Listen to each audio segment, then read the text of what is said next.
People were surprised. Chidera and her brother were confused. Chidera ran to her father and held him. "Dad, do you know this woman?" Her father couldn't say a word. It was her father's younger sister that looked at the mad woman, then screamed, "Obiageli, is this you? You should be dead."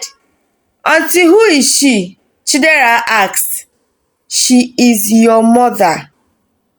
"My mother? How?"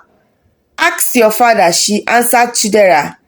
People managed to eat and left them. The drive back home was the longest Chidera have ever experienced. The car was as quiet as a graveyard. The stench from the recovered mad woman inside the car was choking them all, but no one dared to complain. When they got home, Chidera helped her mother to freshen up. She used the sharp scissors to cut her thick hair and she looked better. She and her brother begged her to eat, but she refused. She was hungry, but she refused the food they offered her. The only reason she agreed to come home with them is because at that moment she got herself, she didn't know where or whom to go to. When Chidera wanted to take her dirty bag away, she opened it and brought out a nylon filled with money. She gave it to her son to help her count. Her son, after counting it, told her the money was about 256,000. She told him to help her keep it safe. But then she collected some money from it, gave it to him to get her something to eat. All this while, their father was in his room thinking of what to do. How do I even explain that the woman I told everyone was dead is alive? What do I do now? How do I remedy this situation? He kept asking himself. He was still thinking when he heard a knock on the door. It was Chidera, who came and told him to come to the sitting room as they were all seated waiting for him. "Can't this wait till morning?" "No, Dad. We need to hear everything that happened tonight." Mr. Obuneme entered the sitting room and said nothing as he sat down staring at his palms. "Daddy, can you please say something? You made us believe our mom was dead and buried," Chidera asked him. Their mom, after looking around, said, "I was 19 when your father came to the village and met me. I was a young girl that helped his mother with fetching water and running small errands in the village. An orphan, raised by my uncle and his wife. Life was so difficult for me, and from those little jobs I made small money to cater for my personal needs. Your father saw me and wanted to marry me. I was scared, but his mother assured me he would take good care of me. I accepted. After the traditional wedding, I followed him down to Lagos, and that was the beginning of my misery in life. He mistreated me so much, and whenever I reported to his mother, she would shut me up and tell me I should be happy and grateful that her son chose me over all the women, begging him to marry them. When I took in for your brother, I saw hell on earth, but God saved me and gave me a son. A year after his delivery, I took in for you, Chidera. The pregnancy was so tough for me. I nearly died. I remember I was always losing my mind, and at some point I became suicidal. The doctor once suggested we abort the baby so I could manage my sanity, but your father blatantly refused. He threatened to send me out of his house if I tried that. I was a poor orphan and I had no one to cry to, so I managed with the pregnancy. I didn't have any help, and even with all the frustration, I had your brother to cater for. But even with all the pains, your delivery was so easy and fast. 2 days after your delivery, strange things started happening to me. I started feeling so insecure with people around me. I would carry you for the whole day and wouldn't allow anyone to touch you. My mother-in-law came for Omugwo, but I was the one that would cook, clean, wash her clothes too. The day I couldn't cook for her, she flogged me till I almost passed out. That was when your aunt came into the house and stopped her from committing murder. She was shocked to hear I was being beaten like a common thief because I couldn't cook.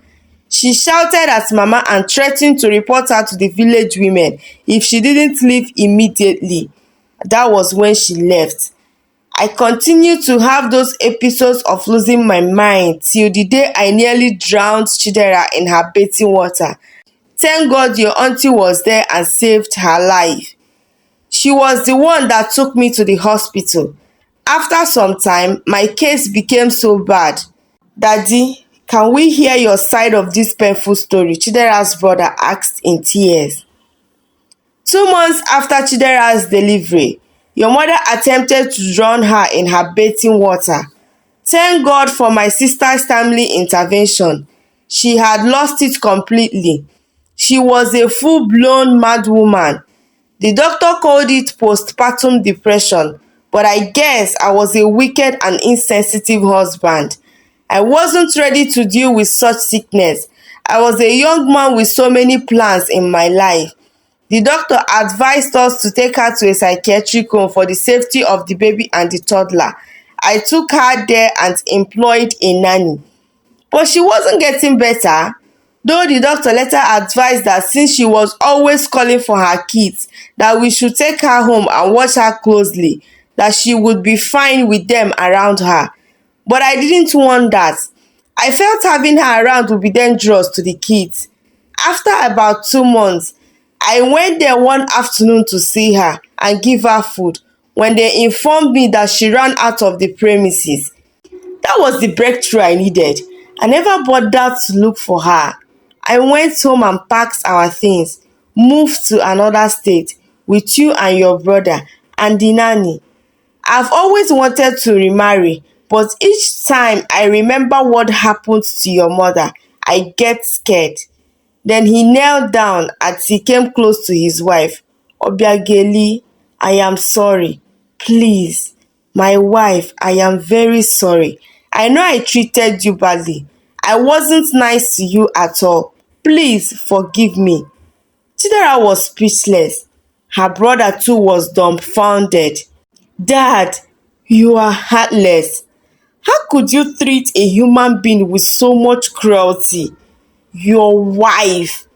To think I've always seen you as the man I want to be. To even think that you told us she was dead is the height of it all. Daddy, you are so unbelievable. They were all in tears. Chidera cried so much as she couldn't believe that the mad woman she helped and fed in school was her mother. What if I was wicked to her? She cried. Obunneme, I've been living in the streets for 24 years. You treated me with so much wickedness that every day I cried to God to show me mercy. At some point, I began to think that I'm cursed. A little medical condition that love, affection, and medical attention could have corrected, but you abandoned me there in the streets to fight for myself. I know you were a rich man when you met and married me, a poor orphan who had nowhere and no one helping me. When we got married, I thought I had escaped poverty. Little did I know that I was jumping from the frying pan to fire. You threatened me. You beat me up. You humiliated me. I was far away from home. The constant abuse I got from you scattered my sanity in pregnancy. But God knows I was always there for you, in sickness and in good health. When you had an accident that nearly took your life, I donated my blood for you to live, not minding all your wickedness to me. Till today, my blood still flows in your veins and will forever flow. I never knew I would ever see my family again. Chidera was a kind-hearted girl that showed me love, not minding my madness. I was not mentally okay, but her little acts of kindness are so fresh in my mind. But in all of this, I only have one question, said Chidera's brother. And that question is for you, Daddy. How did you manage to bury mom when she's still alive? Where did you get the body you buried? How did you come up with the story that she is dead? My children, 3 years after we left Lagos, I couldn't live with the guilt of my actions. I kept on seeing Obiageri in every woman that came my way. So I traveled back to Lagos and to the psychiatric home to look for her. I wanted to know if she by any means went back to the home, but she wasn't there. A nurse told me then that there has been a massive killing of mad people on the streets, and when I showed her picture, they told me maybe she was among those killed. Then one of the nurses confirmed she was among those killed. There was nobody to be buried. So I went to a mortuary and paid some money to the mortuary attendant. He helped me and gave me an abandoned corpse. That was what we buried in place of Obiageli. Their mother screamed as tears fell from her eyes. Obumneme, God will judge you. God will judge you for treating me like a piece of rag. Chidera and her brother couldn't help it but cry. This must be the biggest shock of their lives. Their mother sat down crying, and after some hours she went to bed to have some rest. They all slept very late. They were all still asleep when they heard a knock on the door in the morning. It was 10:30 a.m. On getting to the door, it was the elders from the village. They came to see with their eyes to be sure the story they heard is true. On seeing Obiageli, they screamed, "So it's true! Obiageli, you are still alive!" The elders told Obumneme that him and his family have committed a big abomination and needs to cleanse the land. Obiageli, in order for you to continue to be a part of our family, you would need to come for cleansing. Your husband would come for a cleansing too, so as to free himself. Obiageli looked at the elders and asked them, "What if I choose not to come for the cleansing? What will happen?" "Then we are afraid you are no longer a part of this our noble family and wouldn't be buried on our land whenever you die. Your husband also won't be buried on our land whenever he dies, because he brought a stranger and buried him or her on our land, and it's an abomination to do that. If the cleansing is not done, that is to say that someone is already occupying your spaces on our land, and if death comes calling now, your corpse will be thrown in the evil forest." "What about my children?" she asked. "None of this concerns them. They are our children and will forever be." "Okay oh, thank God. Because me, Obiageli, I am not interested in any cleansing. I ceased to be a part of this family the very day your son abandoned me to die on the streets of Lagos. So I won't be coming for any cleansing." Obiageli stood up and hugged her children. She promised she would come from time to time to see them. As she carried her bag to leave, Obumneme ran to her and pleaded with her, "Obiageli, please, please, don't leave me now. Don't make me a stranger in my own family. Please, Obiageli, please." "Obumneme, a stranger you say? I am going back to my family, and whenever I die, I will be buried in my family. As for you, whenever you die, your corpse would be thrown to the evil forest. The vultures will feed on your corpse. They will play with it, because I, Obiageli, would never go for that cleansing." Obumneme cried and begged her to have a change of heart, but she ignored him and left. Moral lesson: the story teaches that compassion and kindness can bring healing and light to even the darkest situation. It also shows that abandonment and cruelty can have deep lasting effects, and highlights the importance of empathy and support for those who are suffering from one health condition to the other. Thank you so much for listening to my story. Do not forget to subscribe to this channel and turn on your notification bell for more interesting stories from Amaka's Folktale. Bye bye.